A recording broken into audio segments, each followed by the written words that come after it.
Bonjour, bienvenue dans Point de Vue. Et ce soir, ils vont être originaux, ça ils le sont tous les soirs, mais neufs et décoiffants. Comme tout le monde à Paris est en vacances, on est allé à l'étranger chercher Mathieu Bock-Côté, le Finkielkraut québécois. Dernier ouvrage paru, Le Nouveau Régime aux éditions Boréal. On signale bien sûr l'indispensable livre sur le multiculturalisme. Le multiculturalisme comme religion politique, c'est aux éditions du Cerf. Et vous comprendrez dans ces conditions qu'il n'est pas un adepte du recours à la main-d'œuvre étrangère. Face à lui, Thomas Guénolé, bonsoir. Bonsoir. Pourfondeur de l'islamo-psychose et, je cite, de la diabolisation des musulmans. C'est le titre, et en substance le sous-titre, de votre livre paru chez Fayard. Et vous êtes également fondateur et copilote de l'école de la formation insoumise. À côté de vous, Christophe Devogue est avec nous et aussi, on vous en remercie, professeur à Sciences Po, spécialiste des idées politiques, historien et expert en rhétorique. Vous êtes également auteur du livre Réformer, quel discours pour convaincre à la Fondapol. Enfin, nouveau sur Figaro Live, François Bert, bonjour. Vous êtes Saint-Cyrien, ancien officier de Légion et fondateur du cabinet Edelweiss, spécialisé dans les ressources humaines et le management. Et vous êtes l'auteur de ce livre, Le temps des chefs est venu. Aujourd'hui, c'est en tout cas le temps de la méthode forte, celle employée à Bure pour virer les occupants du site d'enfouissement des déchets nucléaires. 500 gendarmes mobilisés depuis 6 heures ce matin. On y reviendra, est-ce que c'était la bonne méthode? Doit-on suivre les conclusions également du rapport Clavreul sur la laïcité? Ce préfet proche de Valls et de Hollande recommande la fin des menus cachers et halal dans les cantines publiques et de couper les subventions aux associations qui portent atteinte à la laïcité. Emmanuel Macron est-il crédible quand il reçoit à déjeuner 1000 jeunes agriculteurs à 48 heures de l'ouverture du Salon de l'Agriculture, à l'heure où se redessine la carte des zones d'aide prioritaire, où les agriculteurs français dénoncent l'ouverture du marché au bœuf canadien ou sud-américain? Enfin, on restera à Paris pour finir. Faut-il ouvrir les voies sur berge? Rouvrir les voies sur berge? C'est la question du Figaro.fr. Question soulevée par le tribunal administratif de Paris hier. Il a annulé la décision de la mairie de Paris de fermer une partie de la voie Pompidou pour en faire un lieu de promenade. Anne Hidalgo a fait appel. A-t-elle raison? Donnez-nous vos avis, donnez-nous vos commentaires. On salue en tout cas tous ceux qui nous rejoignent sur lefigaro.fr. Après cette émission, d'ailleurs, vous retrouverez une autre petite émission avec, on reviendra notamment sur le film L'Insoumis avec Jean-Luc Mélenchon, la campagne de Jean-Luc Mélenchon qui a été vue par Jean-Christophe Buisson. Vous l'avez vu d'ailleurs, vous, Thomas? Oui, je l'ai vu. Ils ont eu la gentillesse de me le faire voir en avant-première. Et je suis entièrement d'accord avec la critique qu'en a faite Télérama, qui avait dit si Mélenchon, c'est pas votre cam, si vous avez plutôt une divergence politique ou une hostilité envers la personne ou le style ou quoi que ce soit, ça vous intéressera quand même parce que ça montre des facettes du personnage que vous ignorez peut-être. Et si vous êtes déjà partisan de Jean-Luc Mélenchon ou séduit par son style, vous allez passer un beau moment parce que ça va vous faire revivre des choses que vous aimez. Donc il y en a pour tout le monde. Il y en a pour tout le monde. On verra ce qu'en dira Jean-Christophe Buisson. J'en profite, c'est une question d'actualité. Vous êtes proche de la France Insoumise? Non, vous n'en suis pas proche, j'en suis membre. Vous êtes... Ça suffit. Bon, message, voilà message collectif aux journalistes politiques, je ne suis pas proche d'eux, je ne suis pas, etc. Je suis membre de la France Insoumise. Voilà, donc le message est passé. Nos confrères de France Info, depuis ce matin, évoquent des surfacturations de certaines prestations pour Mélenchon durant la campagne. En clair, des prestations auraient été surestimées pour toucher plus d'argent public dans le cadre du remboursement des frais de campagne. Est-ce que vous avez une réaction? Moi ? La réaction a déjà été exprimée par la France Insoumise. Il y a eu un communiqué de Manuel Bompard. Il y a eu aussi une explication en vidéo faite par Jean-Luc Mélenchon lui-même, donc je vais simplement répéter ça. C'est-à-dire que les comptes de campagne ont été validés. Je le répète pour qu'il n'y ait pas de malentendu. Les comptes de campagne ont été validés. Après, on peut se lancer dans toutes les insinuations qu'on veut, on peut se lancer dans toutes les supputations qu'on veut, on ne peut pas contourner cet élément, ce fait, les comptes de campagne ont été validés. Premier point. Deuxième point, révélation enquête de France Info, je suis désolé, il répète ce qui avait déjà été fait par Le Monde auparavant, il n'y a pas d'accusation nouvelle en réalité. Deuxième point. Et l'autre élément que je trouve, moi, perturbant, si vous voulez, pour mettre les pieds dans le plat, c'est que je constate un deux poids, deux mesures. C'est-à-dire que France Info décide de répéter ce que raconte Le Monde. Pendant ce temps-là, Marianne fait des révélations, qui sont des révélations nouvelles, sur des donateurs de la campagne présidentielle d'Emmanuel Macron qui ont été signalés au fisc pour les problèmes sur les montants de ce qu'ils font. Et là, par contre, France Info choisit de ne pas traiter le sujet. Et si j'ajoute à ça les pratiques de l'émission politique, là, c'est pas sur France Info, c'est sur France 2, où quand le Premier ministre Édouard Philippe est reçu, c'est très tranquille. Et quand c'est Jean-Luc Mélenchon qui est reçu, l'émission entière est montée à charge, je me dis, une partie du service public d'information, j'insiste, une partie du service public d'information, et une partie des journalistes, j'insiste, une partie, ça déconne. C'est-à-dire qu'il y a des limites au fait de partir dans un Mélenchon bashing en boucle, quoi. On a droit à un traitement un peu plus calme. Bienvenue à droite, alors. Ah, mais bienvenue. J'en profite pour dire que moi, j'ai jamais eu le moindre problème avec l'ensemble de la rédaction du Figaro. Vous avez votre ligne politique, c'est totalement normal, mais vous traitez les... Mais non, pas vous personnellement, mais vous traitez les gens tout à fait convenablement. Eh bien, on va continuer à le faire et on continue à traiter nos invités et également les internautes qui nous rejoignent sur le Figaro, notamment Idir, que l'on salue, pour parler et évoquer l'actualité du jour. Il était 6h27 et du jour même de l'aube, puisqu'il était 6h27 ce matin, quand Gérard Collomb tweet « Une opération menée par la gendarmerie a débuté ce matin à 6h15, visant à mettre fin à l'occupation illégale du site destiné au projet d'intérêt national Sigeléo, situé au nord de la commune de Bure. » François Bert, vous avez écrit un livre, « Le temps des chefs est venu ». Est-ce que c'est ça que vous vous êtes dit en apprenant cette information ce matin? Pas vraiment, non. Pourquoi? En fait, on ne juge pas un chef sur des instantanés. C'est bien le problème qu'on a aujourd'hui, c'est qu'on ne fait que des points d'image. Donc on cherche à valider par des postures momentanées qu'on fait ci ou ça. On juge un chef sur une trajectoire, sur la capacité à créer une politique dans la durée. Là, un chef, ce n'est pas quelqu'un qui a les mâchoires carrées, c'est quelqu'un qui discerne. C'est bien pour ça que ni Mussolini, ni Hitler, ni Staline étaient des chefs. C'était des idéologues qui jouaient aux chefs. Voilà, ils étaient dans l'anti quand même de Bure. Voilà, ils étaient dans l'anti-discernement. Enfin voilà. Mais toujours est-il que pour revenir à notre sujet là-dessus, il y a deux choses qui me sautent aux yeux. C'est déjà le manque de cohérence entre Notre-Dame-des-Landes, où là, on se laisse complètement piétiner, et puis Bure, où là, d'un seul coup, on y va. Donc, qu'est-ce qui amène à faire un choix plutôt que l'autre? Donc, il y a encore une fois un problème de cohérence. Hein. Pareil, Gérard Collomb parlait du fait qu'il ne voulait plus de zone de non-droit. On se dit, on est heureux de l'entendre, mais je pense qu'il y a quand même un sacré paquet de sujets à aborder en France de ce côté-là. Hein. Et donc, autant je peux me dire, en l'instant T, en point, c'est bien de respecter effectivement la parole publique. On a dit qu'on imposait ce point-là et on le fait respecter. Autant j'attends qu'il y ait une cohérence de comportement jusqu'à la fin. Thomas Guénelé, la force est revenue à la loi et à la justice ce matin. Il y a quelque chose qui est en train de circuler là sur les réseaux sociaux, c'est très amusant. C'est une photographie de Nicolas Hulot avec une magnifique pancarte « Non au projet à Bure ». Et donc maintenant, il est ministre dans un gouvernement qui démantèle la ZAD de Bure. C'est amusant, puisque lui-même, donc, vous le voyez sur site, en train de porter une pancarte où il dit qu'il ne faut pas faire ce projet. Donc, je ne sais pas, c'est quelque chose que je trouve amusant. Après, sur le fond, il y a un projet de construction d'un centre d'enfouissement de déchets nucléaires. C'est de ça dont il est question sur le fond. Les zadistes de Bure, ils occupent les lieux pour forcer un débat sur le nucléaire et sur les dangers du nucléaire dans ce pays. C'est pour ça qu'ils font ça, fondamentalement. Et moi, ce qui m'embête, c'est que nous n'arrivons toujours pas à avoir un débat qui soit... Voilà, c'est celle-là. On n'arrive toujours pas à avoir un débat qui soit ouvert, calme, si possible serein, pour ou contre la sortie du nucléaire, sur la question de sa dangerosité. Nous, à la France Insoumise, on est en train de faire une campagne nationale qui est en train de monter en puissance sur le thème de la sortie du nucléaire. Et à partir du 11 mars, on va lancer une grande votation citoyenne où les gens pourront aller voter dans des bureaux. Attendez, je termine juste.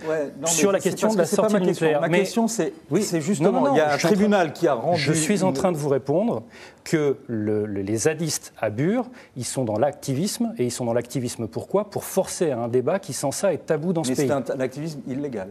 Mais attendez, ça fait partie des modalités d'action. Vous êtes au courant de ça, quand même.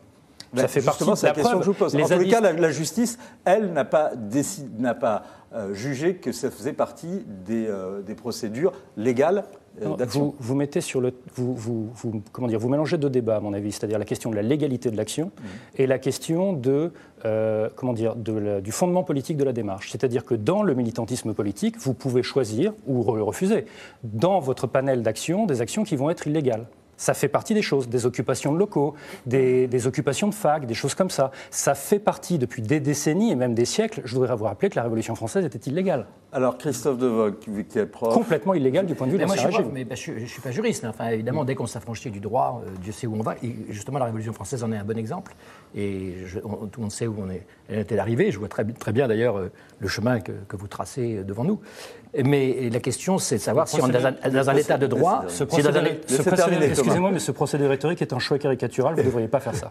Mais ça s'appelle un argument de direction, mais je veux dire, vous avez pris cet exemple, je le poursuis. Parenthèse rhétorique fermée. Je vais continuer sur ce... Non, mais c'est une question d'état de droit. Mais là où je vous rejoindrai quand même, c'est qu'il y a évidemment une dimension...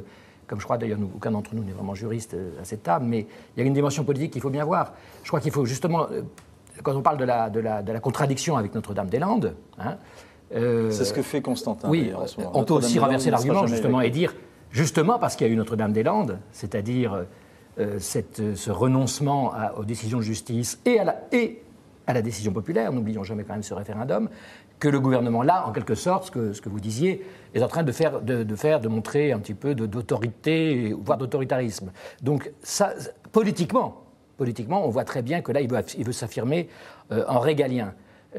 N'oublions pas ce petit chiffre qui est passé à peu près inaperçu au moment de Notre-Dame-des-Landes. Vous vous souvenez que les gens avaient approuvé la décision du gouvernement.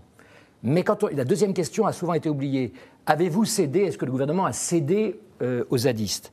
Et il y avait quasiment 50% des gens qui disaient oui. Et ce chiffre, visiblement, le gouvernement, lui, ne l'a pas oublié et sait que sur cette affaire, il est toujours un petit peu en danger.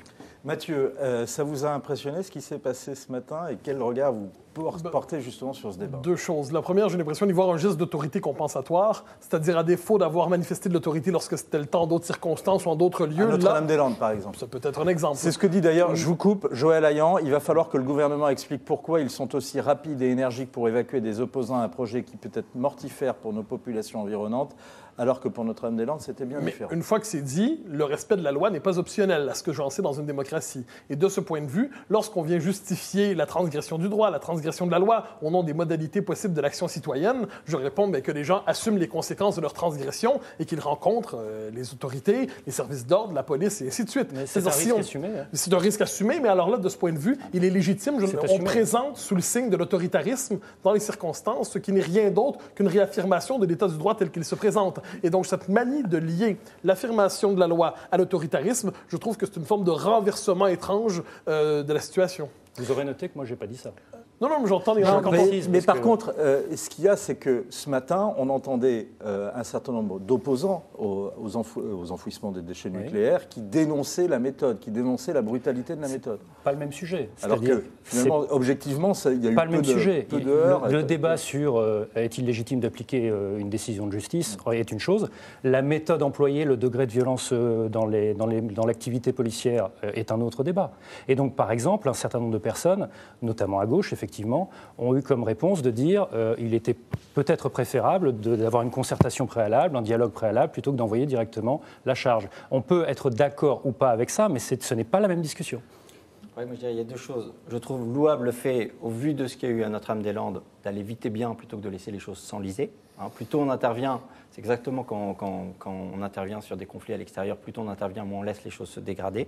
Après, moi je me pose la question du courage, c'est-à-dire que vous voyez des gens qui vont intervenir sur quelque chose de facile, parce que là, c'est l'occasion d'un point d'image, mais là où c'est difficile, comme ça l'était sur Notre-Dame-des-Landes, ou comme ça l'était aussi sur certaines zones de non-droit qui demeurent, là, il n'y a plus personne. Vous parlez de facilité du point de vue du gouvernement, on est bien d'accord. Parce que dans les occupations de terrain, il y a eu des morts du côté des gens qui ont fait ce genre de choses. Ce qui s'est passé à voilà, mais on est d'accord là-dessus. Mathieu Bock-Côté, de votre point de vue, que doit-on faire des déchets nucléaires?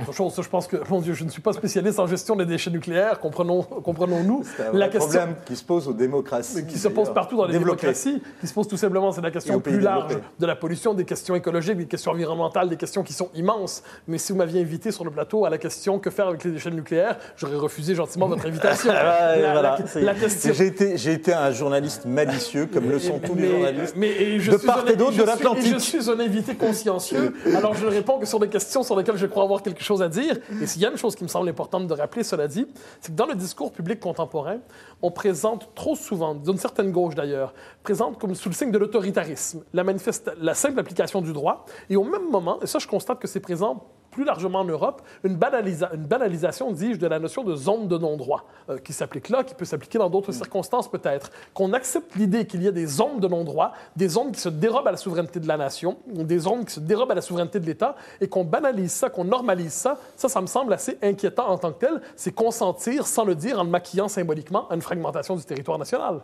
Nous, on n'a jamais été sur cette ligne-là. À la France Insoumise, on n'a jamais revendiqué l'anarchie ou le fait que la police ne maintienne pas l'ordre. On est fermement contre les violences policières, c'est-à-dire les abus dans l'utilisation de la violence légitime qui devient illégitime du fait de la disproportion. Ça, on a une position claire, mais on n'est pas du tout pour le chaos, quoi que ce soit. Je voudrais préciser une façon de régler le problème des déchets nucléaires. Voilà, ce serait tout simplement, c'est de sortir du nucléaire. Vous sortez du nucléaire, vous n'avez plus de problème de déchets nucléaires, on est bien d'accord. Donc, en l'occurrence... Est-ce que vous partagez d'ailleurs l'avis de Thomas Guénolé? Vous nous le dites, autocrate, j'y peux rien, c'est son surnom. Lui le partage et il dit que sait-on de la sécurité du monde dans 100 ans qui peut garantir que jamais des fous ne se serviront des déchets pour des bombes. Il y a plusieurs raisons au fait de sortir du nucléaire. D'abord, il y a la question du risque, c'est-à-dire que, certes, les accidents nucléaires sont rares, mais quand bien même ils seraient rares, à partir du moment où ils se produisent, les conséquences sont inacceptables. Vous avez une centrale nucléaire à Nogent-sur-Marne, si vous avez un accident dans les proportions de Fukushima et le risque zéro n'existe pas, le problème que vous avez, c'est que vous vous retrouvez avec le bassin parisien qui est inhabitable. Donc, simplement, quand le risque est très faible, j'en conviens, mais que les conséquences du risque quand il se produit sont spectaculairement graves, il faut en sortir. Par ailleurs, l'argument que ça nous permet l'indépendance énergétique, ce n'est pas vrai. Les matériaux qui sont nécessaires pour faire fonctionner des centrales nucléaires nous obligent à nous approvisionner auprès d'un certain nombre d'États, et c'est d'ailleurs pour ça qu'on n'arrête pas de faire la danse du ventre. Il y a de l'uranium en France. Mais attendez, non, il y a des matériaux bien précis dont nous avons, il n'y en a pas assez. Il y a des matériaux dont on a un besoin vital pour faire fonctionner un parc nucléaire qui est absolument gigantesque, et ça nous oblige à faire la danse du ventre à des régimes contraires aux droits de l'homme comme le Kazakhstan, où on va aller expliquer derrière, signer des papiers avec ce régime en train de dire que lui aussi, comme nous, il est attaché aux droits de l'homme, ce qui est complètement délirant. Alors, donc, vous réagissez sur les déchets nucléaires. Je crois qu'en effet, aucun d'entre nous n'est non plus spécialiste de cette question. Mais le problème, moi, je suis pas forcément très éloigné de vous sur la perspective à long terme, sur le nucléaire. Mais la question, c'est qu'il y a déjà des déchets. C'est-à-dire que même si vous arrêtez le nucléaire aujourd'hui, vous en avez encore plein les poches, si j'ose dire. Oui. Et que c'est un problème qui... Encore une fois, la politique, c'est l'art du possible aussi. Absolument, tout à fait. Et cet art du possible fait que les gouvernants sont obligés de trouver la moins mauvaise solution. Et il y avait une hypocrisie aussi avant, ne l'oublions pas. C'est-à-dire qu'on avait tendance à envoyer nos déchets chez les pauvres. Bon. Absolument. Ça aussi, je pense que ça doit évidemment vous toucher et vous concerner. Donc, c'est pas simple. Le problème, quand même, c'est que, et là, très sérieusement, je réponds à votre argument sur la Révolution, le problème, c'est que dans une démocratie, on est dans un état de droit. C'est-à-dire qu'il y a quand même quelques principes, c'est que justement, cet état de droit marque les limites entre le légal et l'illégal. C'est la différence avec l'ancien régime français, c'est-à-dire que ça n'était pas un état de droit. Voilà. Ça, c'est un débat. Et est-ce que vous êtes d'accord, d'ailleurs, après avoir lu notamment François Bluch, avec ce que dit Christophe de Vogue, est-ce que la France de l'ancien régime n'était pas un état de droit? François Bert, Théodoric nous dit, effectivement, on peut sortir du nucléaire, mais il faut bien s'occuper des déchets existants. Oui, sur le nucléaire. Pareil, j'aurais envie de dire non compétent, mais pour avoir une réflexion aussi là-dessus, un tien vaut mieux que le principe de précaution et la prudence. Un tien vaut mieux que deux tu l'auras, c'est-à-dire qu'on a quand même, nous on est ultra dépendant du nucléaire. Cela dit, en termes d'effet pour le moment, c'est beaucoup plus réduit. Quand on voit l'Allemagne qui est beaucoup moins nucléarisée que nous, il y a une pollution résiduelle qui est bien plus importante. Il y a les énergies renouvelables. Oui, mais enfin en proportion, il y a aussi énormément d'énergie. C'est pas nucléaire ou charbon, c'est ça que je veux dire. C'est pas ça.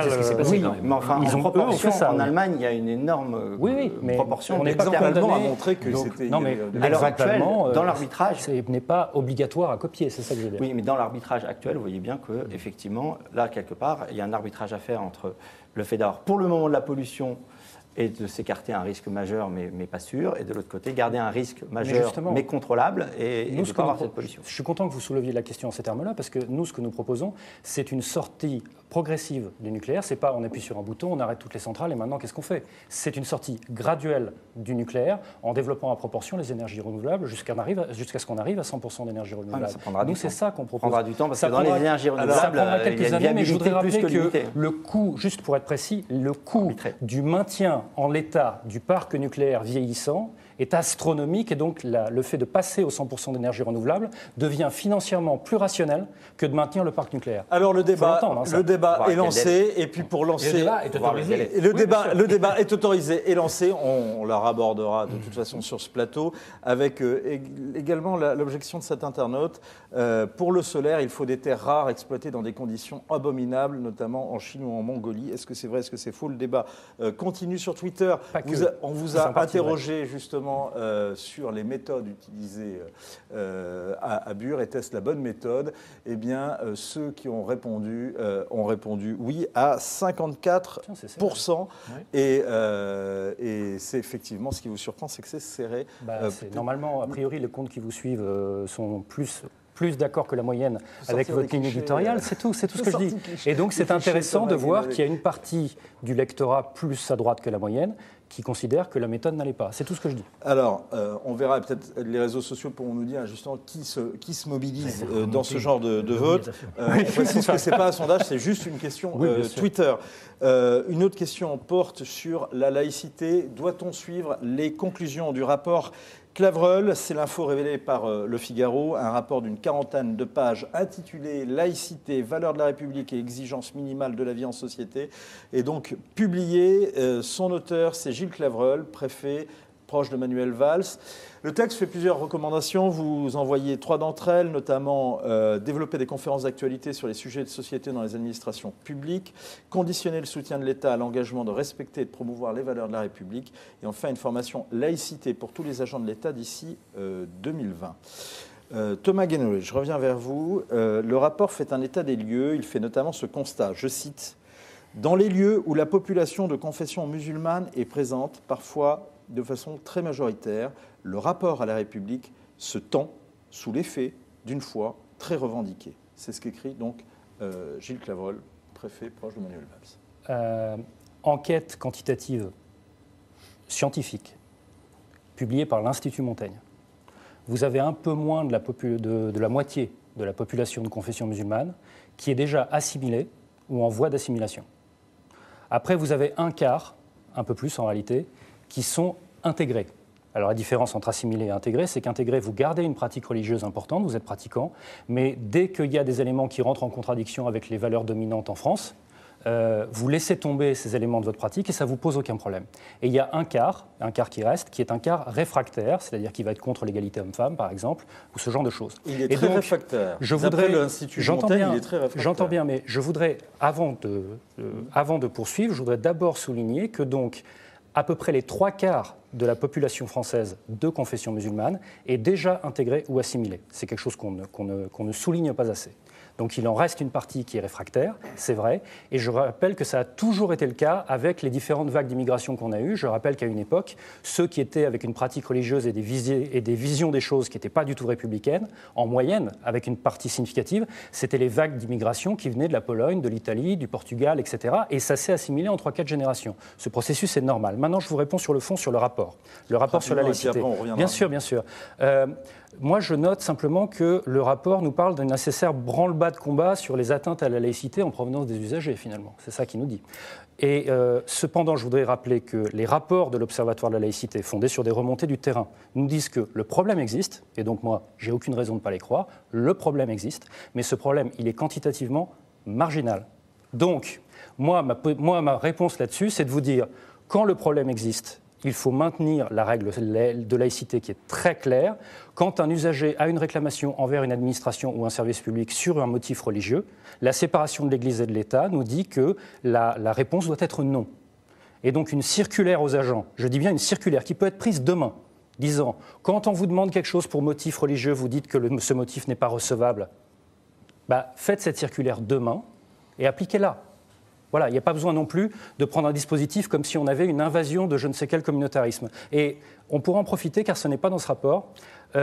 Il y a des millions de gens, ça va vous intéresser, on revient sur ça. D'accord. Je voudrais avoir la réaction de Mathieu Bock-Côté, qui a quand même beaucoup travaillé sur ces questions. Et qu'est-ce que vous avez eu comme réaction quand vous avez vu ce rapport? D'abord et en tout, il y a deux éléments. Une chose que vous n'avez pas mentionné, l'auteur prend la peine, pour neutraliser la question, de dire « mais vous savez, le communautarisme qui est inquiétant aujourd'hui n'est pas spécifiquement musulman ou islamiste, c'est aussi évangélique, c'est aussi juif, c'est aussi catholique. » Donc, cette volonté de neutraliser la question bien spécifique de l'islam qui se pose en Europe occidentale, et plus particulièrement en France, derrière les religions et leur tentation naturelle à l'intégrisme d'une manière ou de l'autre. Et vous partagez ce constat? Bien sûr que non. C'est-à-dire, il faut être sérieux minimalement sur ces questions-là. Pourquoi? Il n'y a pas aujourd'hui la poussée d'un communautarisme catholique inquiétant pour la République française. Vous lisez Valeurs Actuelles? Il ne faut pas tout lire. Et par ailleurs, oui, c'est un bon magazine, je me prends la peine de le dire. Donc, il n'y a pas de communautarisme inquiétant au sens où on l'entend par rapport à la question d'un certain islam.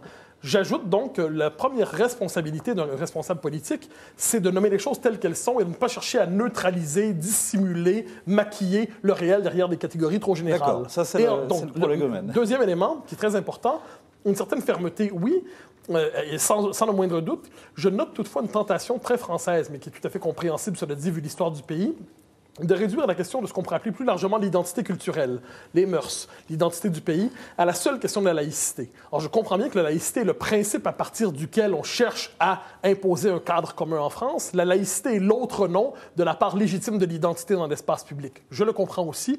Toutefois, cette espèce de surinvestissement idéologique de la laïcité nous amène quelquefois, je crois, à négliger toute une série d'autres éléments qui touchent aux mœurs, à l'identité culturelle et qui sont tout aussi importants pour parler de l'assimilation. Trop réducteur. Christophe Devoogd. Oui, mais moi je partage très largement et un certain nombre de chiffres donnés par mon voisin et ce que vient de dire Mathieu Bock-Côté, donc je suis un petit peu entre les deux. En effet, un quart, c'est-à-dire c'est 28% exactement le chiffre.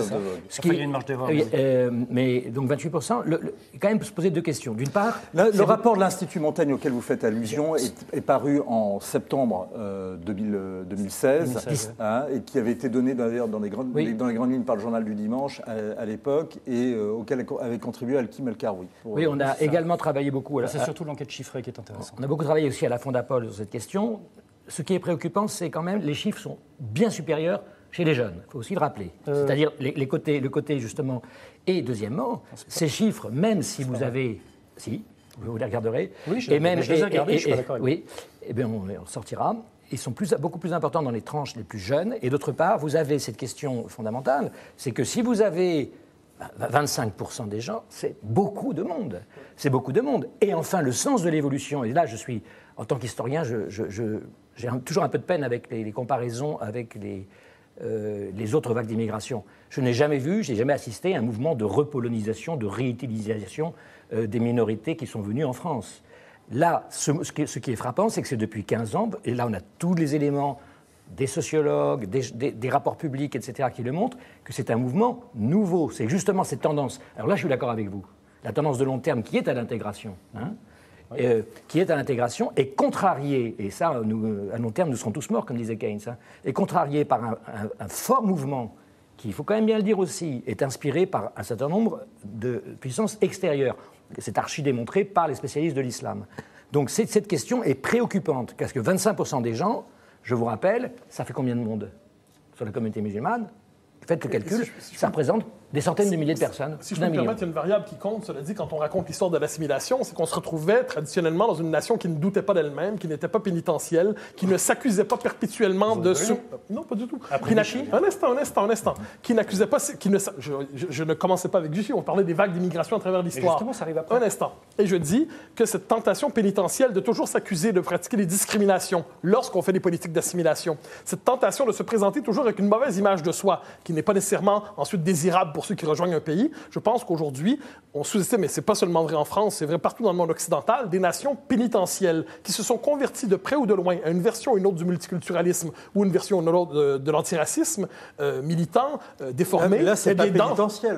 Un instant, dans ce contexte-là, eh bien, ne soyons pas surpris si les populations s'intègrent mal aujourd'hui, et il n'y a pas d'histoire naturellement heureuse avec un happy end qui dit que finalement tout le monde va s'intégrer. Elles s'intègrent mal, selon vous, parce que justement, elles sont pénitentielles, comme vous dites. Non, bien sûr. premièrement, les nations occidentales elles font elles-mêmes... trop de repentance, donc ça empêche l'intégration. Ça neutralise les processus d'intégration. Ensuite, pour reprendre la formule remarquable de l'historien québécois Michel Brunet en d'autres circonstances, il disait il y a 3 choses qui pèsent dans l'histoire, le nombre et le nombre. Eh bien, pour être capable d'intégrer les populations nouvelles, il faut éviter des phénomènes de concentration démographique, il faut éviter une différenciation culturelle trop marquée, encouragée quelquefois par le droit et par le discours public.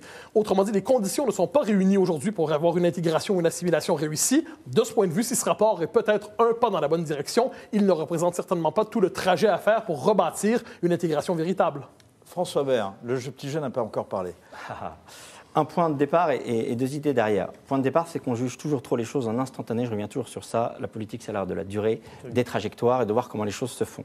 Sur l'instantané, dans la réalité de ces mesures, moi, je prends tout ce qu'il y a à prendre, mais il y a quand même un certain nombre de choses qui me gênent parce qu'on sent, encore une fois, beaucoup plus de l'affichage qu'une réalité. C'est-à-dire que quand on dit on va cesser les subventions, si en contrepartie on a une charte de ralliement aux valeurs de la République, si vous faites ça avec des gens qui sont islamistes militants, ça s'appelle la taquilla, ils vont juste vous balancer ce que vous voulez entendre et le tour est joué.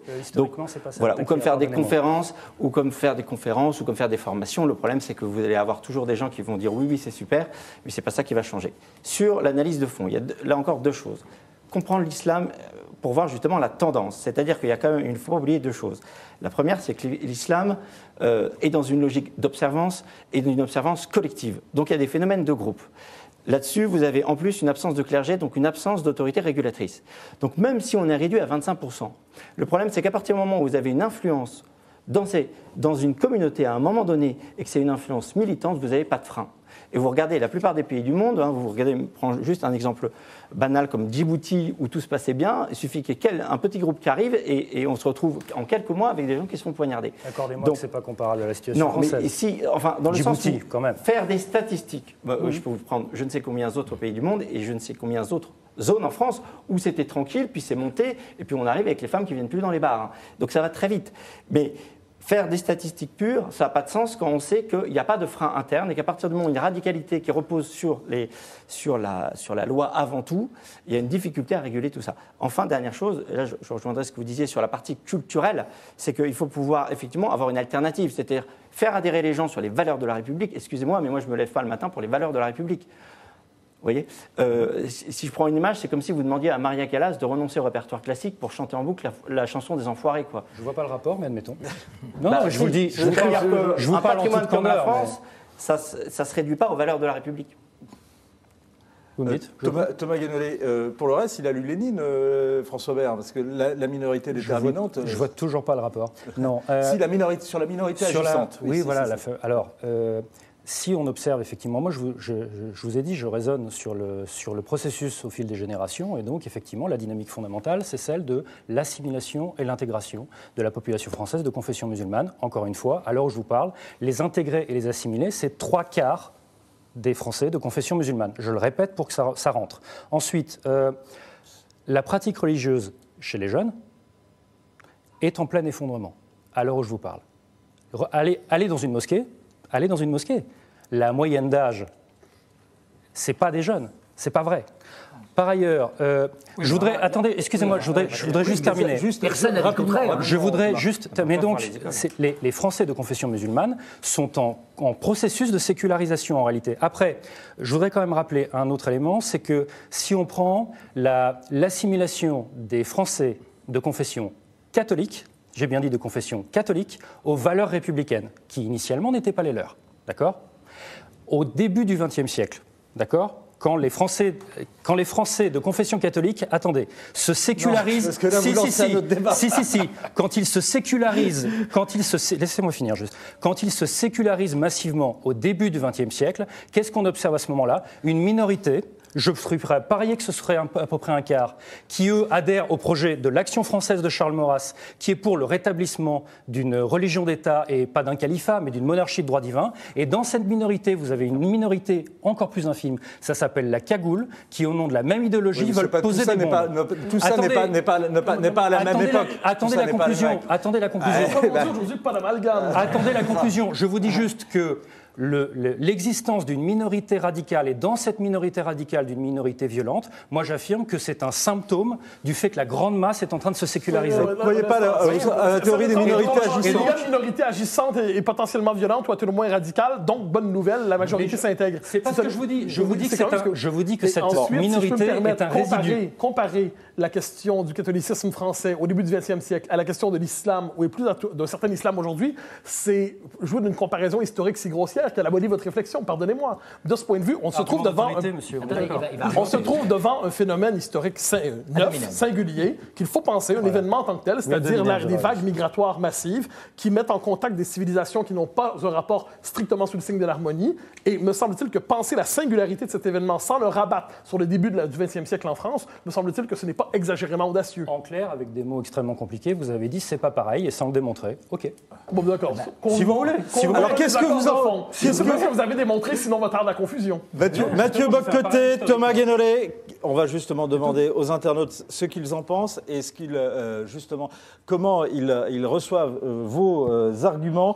On ne va pas relancer justement tous les débats autour de la laïcité. C'est un débat qui vaudrait, pardonnez-moi de revenir à une expression récurrente dans cette émission, mais un débat et une émission en soi. En tous les cas, merci de votre réaction sur cet rapport qui est sorti en exclusivité et qui est à retrouver sur lefigaro.fr et dont les grandes lignes sont également retracées par Arthur Berda, Mathilde Siro et Marcelo Westfried, également à relire sur lefigaro.fr. Ce soir, les animaux arrivent au Salon de l'Agriculture, grand rendez-vous de la politique animale et des animaux politiques.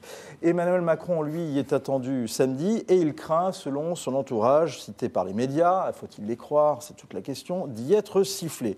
D'où l'accueil ce midi de 1000 jeunes agriculteurs à l'Élysée. Christophe Devogue, de votre point de vue et du point de vue de la com, est-ce que c'est une bonne idée ?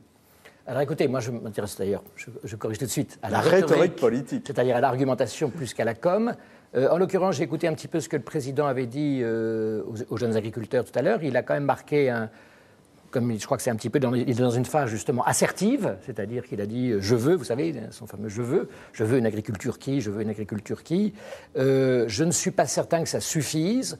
Il a eu raison, à mon avis, il a toujours raison de rencontrer les gens. Surtout en France où on a une pratique de l'État excessivement verticale, comme on sait. Donc il a tout à fait raison. Je ne suis pas certain que cela suffise. Et puis on se trouve face à un éternel problème français. Vous avez fait combien de plateaux, combien d'articles sur les protestations des agriculteurs? C'est un monde qui est en crise et c'est l'éternel problème. Et là, je suis très ferme là-dessus. C'est l'éternel problème français. C'est comment faire sans le soutien permanent de l'argent public, qu'il soit français ou européen. Alors on va y revenir. C'est l'éternelle question. Sur cette question de la posture, François Bert. Si vous voulez, c'est pareil. Un chef se fait mesurer par les faits et encore une fois dans la durée. C'est-à-dire que le je veux théâtral, comme au moment de l'affaire Pierre de Villiers, où c'était je suis votre chef. Enfin, c'est d'ailleurs pas votre chef, c'est je suis votre chef. Voilà. Bon, quand on insiste là-dessus, c'est qu'a priori, c'est pas évident. Un chef, il a besoin de le proclamer, il le démontre en fait, par sa présence et par la réalité de son action. Là, si vous voulez, on est dans le parfait et en même temps très cher à Macron. C'est-à-dire qu'on a loi bovine, alors pareil, je suis non compétent sur le sujet agricole, mais du peu que j'en ai lu, loi bovine française, d'un côté, on cherche à montrer qu'on essaye de faire quelque chose d'intégré, et de l'autre côté, on négocie côté Mercosur des conditions d'importation qui sont pas les bonnes. Voilà. Donc, c'est pas la perfection du discours qu'on cherche. C'est la perfection de l'action. Parmi les ressorts actuels du malaise des agriculteurs, les nouveaux, justement, vous l'avez évoqué, les nouveaux traités de libre-échange avec le continent américain. Alors on va écouter des explications, c'était ce matin, du secrétaire général des jeunes agriculteurs. On va importer des produits d'Amérique du Sud, du Brésil, de l'Argentine en Europe. Ces produits-là qui ne respectent en rien les règles européennes. Et donc, c'est une catastrophe pour nos agriculteurs. Aujourd'hui, nous, en France, on veut des fermes de type familial. On ne veut pas des firmes, des grosses usines. Et puis, derrière, donc la sécurité sanitaire aussi. On n'a pas du tout les mêmes règles sanitaires, les règles environnementales, les règles de bien-être animal. Donc, c'est important, au-delà de la qualité alimentaire aussi, de voir quel modèle d'aliments, d'agriculture que l'on veut avoir dans nos assiettes. Mathieu Bock-Côté, je le rappelle, vous êtes québécois. Il y a une signature dont on a beaucoup parlé ici de ce côté de l'Atlantique, c'est celle de l'Union européenne avec le Canada sur un accord de libre-échange qui s'appelle le CETA. Vous avez un point de vue dessus ? En fait, j'ai tendance à croire qu'aujourd'hui, dans une époque de libre-échange généralisé, ce qui est légitime de défendre, c'est les singularités nationales. Et de ce point de vue, je pense que l'agriculture française se voit comme une singularité nationale qui pourrait se faire dissoudre par des espèces de libre-échange systématiques qui viennent écraser les spécificités d'une manière ou de l'autre. Donc, un réflexe protectionniste, un réflexe de défense de ce qui est une marque distinctive du pays. Et je confesse avoir une sympathie profonde pour ceux qui veulent conserver cette singularité devant, pour reprendre la formule, pardonnez-moi, le rouleau compresseur de la mondialisation qui n'est pas faux dans les circonstances. Donc, que chacun s'inquiète d'une mondialisation qui ne présente pas qu'un visage radieux en toutes circonstances, j'ai plutôt tendance à avoir une sympathie pour ceux qui veulent résister à cela. Ça ne veut pas dire qu'on s'oppose au commerce entre les peuples. Ça veut dire que si on a l'impression que la France doit se soumettre à une concurrence déloyale, illégitime, qui n'a pas les mêmes standards, qui n'a pas les mêmes critères de qualité de production, eh bien, je pense que ceux qui résistent n'ont pas tort. Thomas Guénolé, Yves nous dit « Monsieur Chirac allait au salon de l'agriculture, on savait pourquoi, il aimait bien manger les produits régionaux. Monsieur Macron, on se demande encore pourquoi il y va. Est-ce que c'est votre point de vue ? Mon point de vue, c'est que la communication par les images, la communication à la Trudeau, ça n'a aucun intérêt. Et donc, moi, ça m'a... d'accord avec Mathieu Bock-Côté, là. Oui, vous avez peut-être vu son voyage en Inde où il s'est déguisé en indien de manière régulière. Vous regarderez, c'est passionnant. Voilà, donc moi, cet aspect-là, l'aspect purement photographique, j'allais dire, images léchées, etc., mise en scène, ne m'intéresse pas. Après, sur le fond du problème des agriculteurs, en réalité, on a deux problèmes fondamentaux. Le premier, c'est le problème de la malbouffe. Et là-dessus, on a une convergence.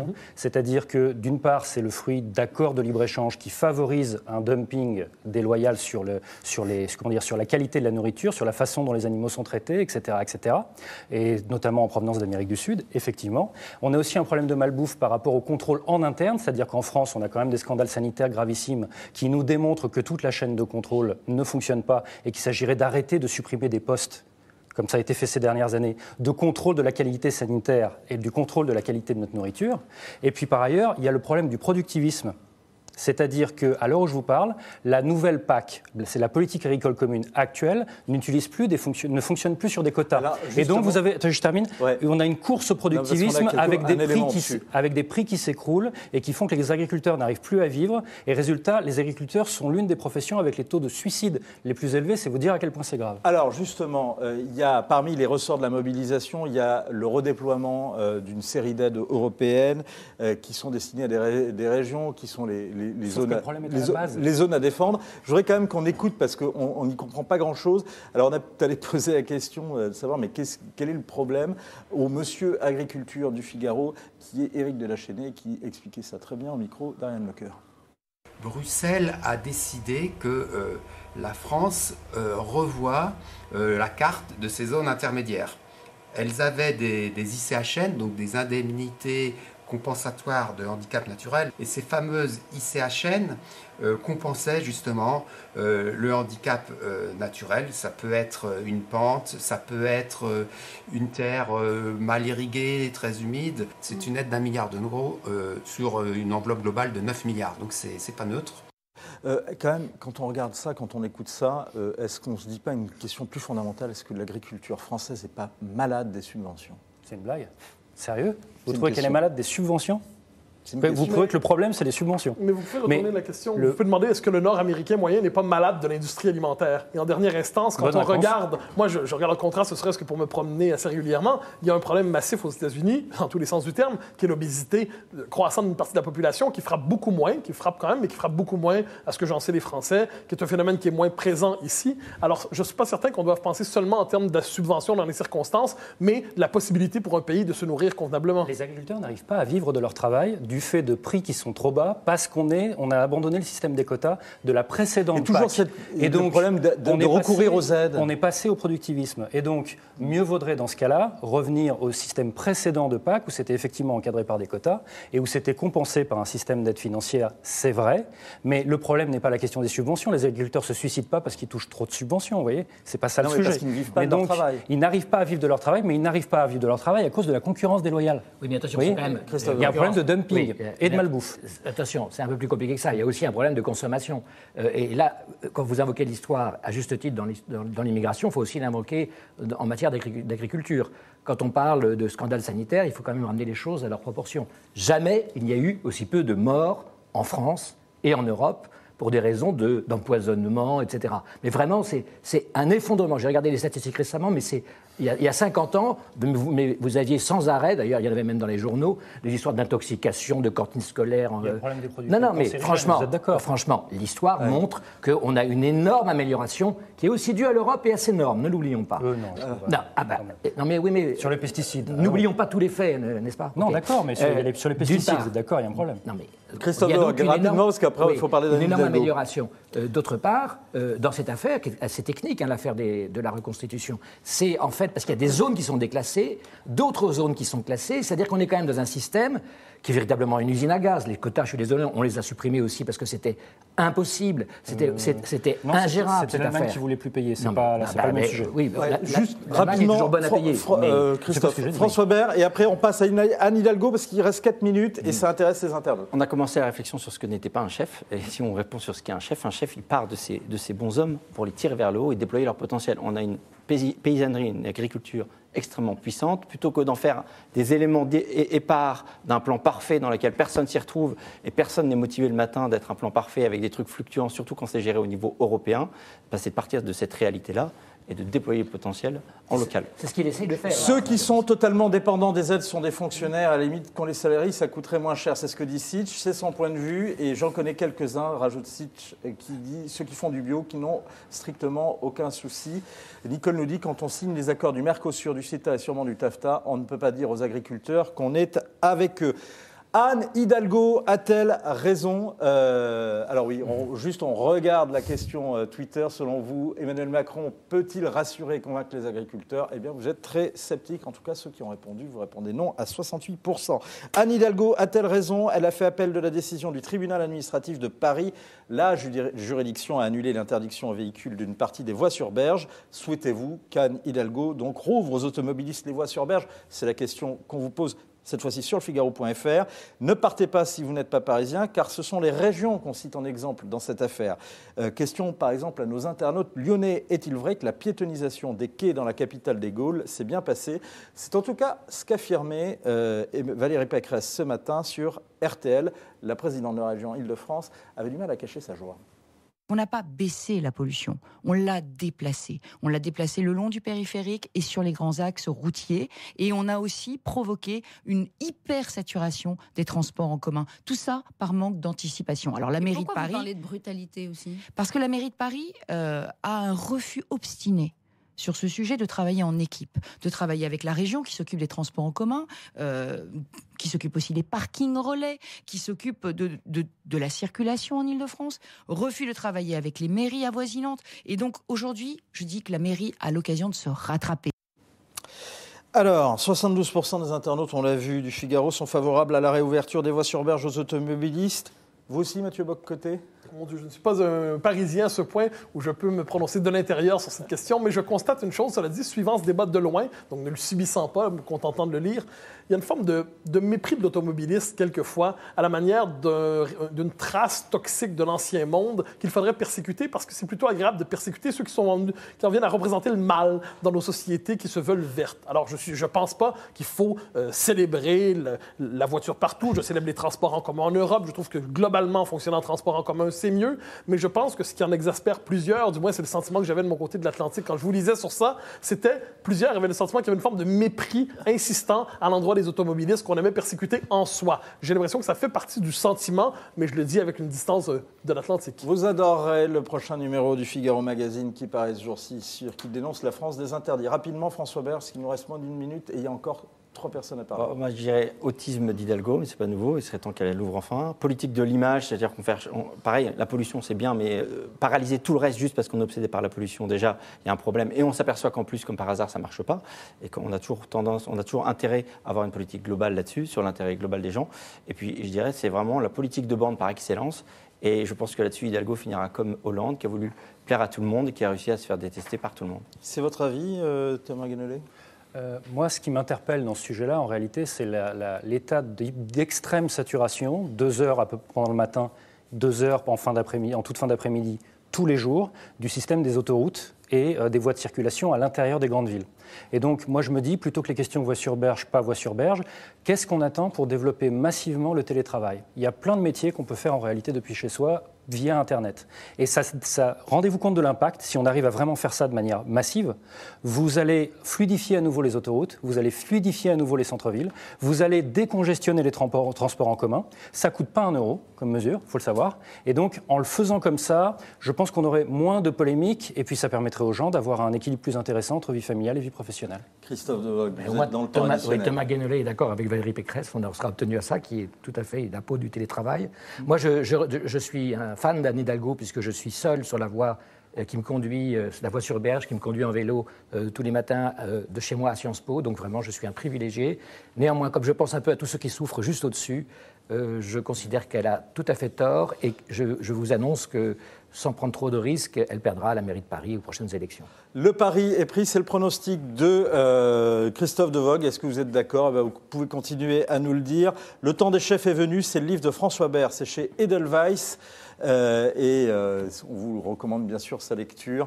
On recommande également la lecture d'Islamopsychose, Thomas Guénolé, c'est chez Fayard. Réformer, quel discours pour convaincre, c'est de Christophe de Vogue, à retrouver sur le site de la Fondapol, notamment. Oui. Le multiculturalisme, une nouvelle religion politique, livre indispensable à lire. Mathieu Bock-Côté, c'est aux éditions du Cerf. Et votre dernier ouvrage, Le Nouveau Régime, aux éditions Boréal. Un hommage également, aujourd'hui encore, à Paul-Henri Dulembert, qui était inhumé dans l'intimité dans l'Ain. Une messe en hommage sera célébrée à la rentrée au Figaro. Nous, on pense à lui et on rend grâce pour tout ce qu'il nous a apporté, même si, comme c'est mon cas, je l'ai peu connu. Mais justement, c'était le talent de Paul-Henri, même quand on l'a connu peu, de rester très présent et d'avoir été très présent et d'être un modèle à la fois de journalisme et d'avoir été un vrai chef. Merci à lui et on salue sa famille. Dans un instant, on parle de Mélenchon, de l'Insoumis. Jean-Christophe Buisson a vu le film sur la campagne présidentielle du leader de la France Insoumise. Sa critique au micro d'Ariane Lecoeur.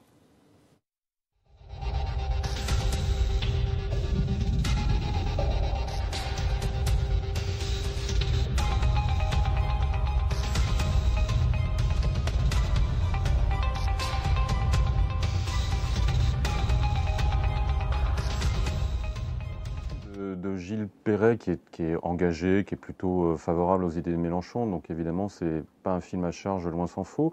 C'est pas non plus exactement un film de propagande, parce qu'on y voit Mélenchon pendant toute la campagne présidentielle de 2017.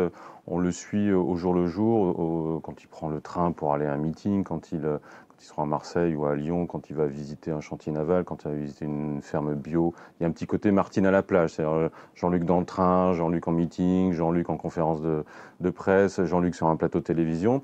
Donc il y a un côté assez... on est embedded avec lui de cette manière, mais on le voit aussi sous un jour parfois désagréable, agressif, notamment vis-à-vis des journalistes, qui fait partie de sa nature.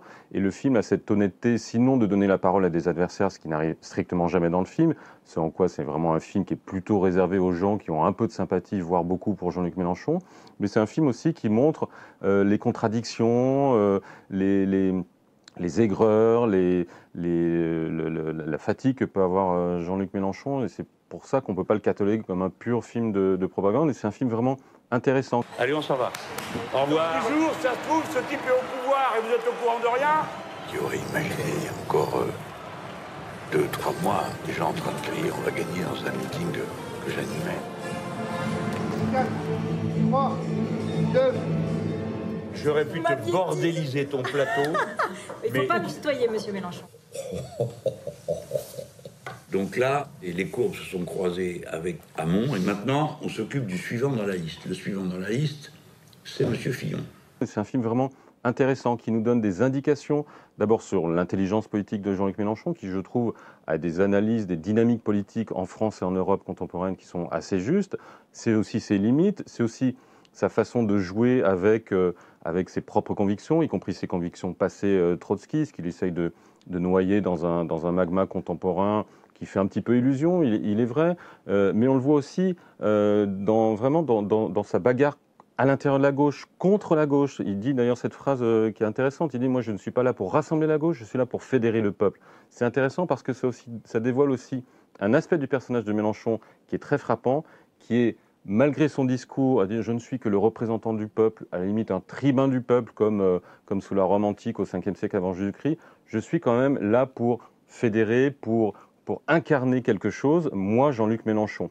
Et c'est les limites de son discours, c'est qu'on voit bien qu'il ne veut pas être le chef, mais il se comporte comme un chef et il jouit et il jubile de sa manière d'être le chef. Et c'est pour ça que ce film est intéressant, c'est qu'on voit bien cette contradiction interne et cette envie quand même d'être le chef, malgré tous les discours qu'il peut avoir sur l'idée qu'il n'est qu'un parmi d'autres et qu'il est parmi les gens et qu'il n'est que l'émanation et qu'il s'écartera si un jour... Non, Jean-Luc Mélenchon veut être le chef, veut avoir le pouvoir et ce film finit par le démontrer alors que c'est évidemment pas l'objectif. D'accord ? À partir de ce soir.